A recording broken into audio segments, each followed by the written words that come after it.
District development commissioner Rajouri جناب شرما صاحب، جناب جاوید صاحب MLA، additional district development commissioner Bakori, ACD صاحب رجوری،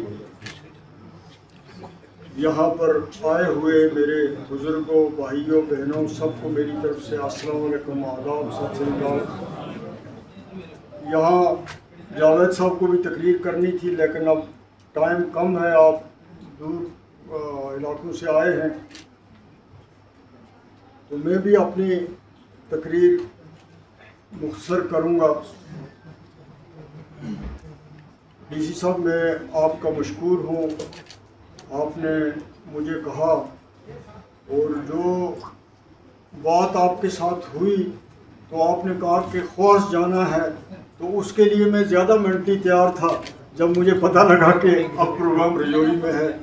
کیونکہ خوشی ہوتی ہے اپنے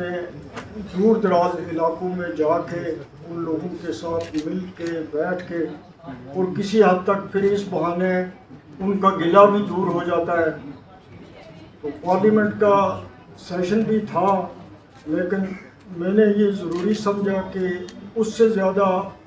ضروری یہ معاملہ ہے، کیونکہ پارلیمنٹ میں بھیجنے والے یہ لوگ ہیں تو پریارٹی ان کی ہونی چاہیے پارلیمنٹ کی نسبت۔ تو میں یہاں پہ آیا اور خاص طور پہ خواص کے بارے میں جو یہاں ذکر ہوا، اور جو آپ خواص بلاک کو جو 5th رینک دیا گیا نیتی آیوگ کی طرف سے، یہ مبارک کی بات ہے۔ رجوری اور پونچھ میں خواص ایک ایسا علاقہ ہے جو بہت ہی پچھڑا ہوا ہے، جو بہت ہی پسماندہ ہے، اور جہاں انفراسٹرکچر کی بڑی کمی ہے، لیکن اس بات سے خوشی ہوتی ہے کہ وہاں جو آپ نے وہاں پہ جو اس کے بارے میں کہا کہ وہاں ایٹ لیسٹ اب بجلی ہے، پانی ہے اور روڈ نیٹ ورک ہے، تو یہ 3 چیزیں وہاں پہنچ گئی ہیں، یہ بہت ہی اچھی بات ہے۔ اور جن افسران نے اس سلسلے میں کام کیا ہے وہ سب مبارکباد کے مستحق ہیں، آپ کی طرف سے بھی، میری طرف سے بھی۔ اور جن چیزوں کے بارے میں کمی ہے وہ بھی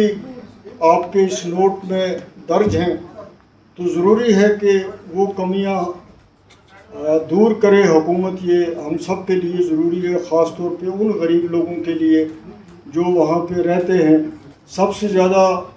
ضروری جو موگلا سے سڑک آتی ہے خواص کی طرف، وہ ٹھیک رہنی چاہیے تاکہ ایک ان کا کنیکٹ جموں کے ساتھ، ریاسی کے ساتھ بنا رہے۔ اب وہ بھی آہستہ آہستہ خراب ہو رہی ہے۔ تو آج کے اس پروگرام کے حوالے سے میں یہ بھی کہوں گا کہ کسی نہ کسی پروگرام میں اس کو رکھیں تاکہ ان کا ایک مین جموں جانے کا، ہاسپٹل جانے کا، وہیں سے ان کو نزدیک پڑتا ہے، تو وہ ان کا راستہ جو ہے، ان کی سڑک ٹھیک ہونی چاہیے۔ اسی طرح سارے ڈسٹرکٹ میں ہی بلکہ رجوری اور پونچھ ڈسٹرکٹ دونوں میں ہیلتھ ڈپارٹمنٹ میں بہت زیادہ پرابلمز ہیں، اور اس کی نظر خواص بھی ہے، کیونکہ کوئی شاید 2 ڈاکٹروں کے بغیر وہاں ڈاکٹر بھی نہیں ہیں،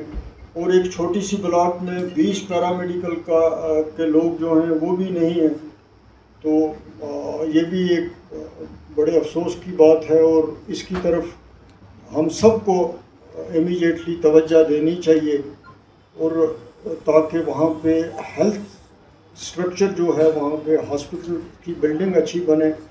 اور وہاں پہ سٹاف رہے، کم از کم پیرامیڈیکل سٹاف جو ہے وہ رہنا چاہیے۔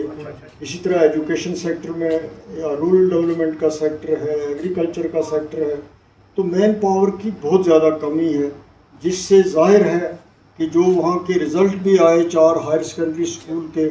وہ بھی بہت پور رزلٹ تھے۔ اس کی وجہ یہی ہے کہ جب سٹاف نہیں تھا، بچے غریب تھے، ٹیوشن پڑھ نہیں سکتے، گھر سے باہر رہ نہیں سکتے،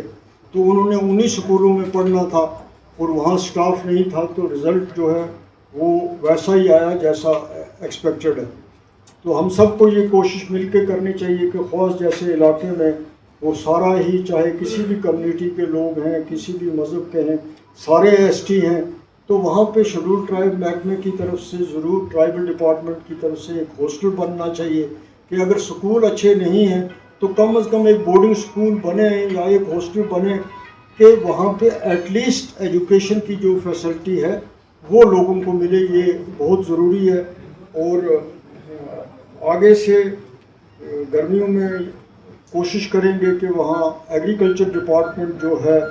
خواص میں ہی اپنا 1-2 روز کا کیمپ لگائے. اب ایگریکلچر سیکٹر میں کافی پیسہ گورنمنٹ آف انڈیا دے رہی ہے, ان لوگوں میں اس کی اویئرنیس نہیں ہے, تو ان دور دراز کے علاقوں میں اگر لوگوں کو اویئر کروایا جائے گا تو کافی فائدہ وہ اس وقت ایگریکلچر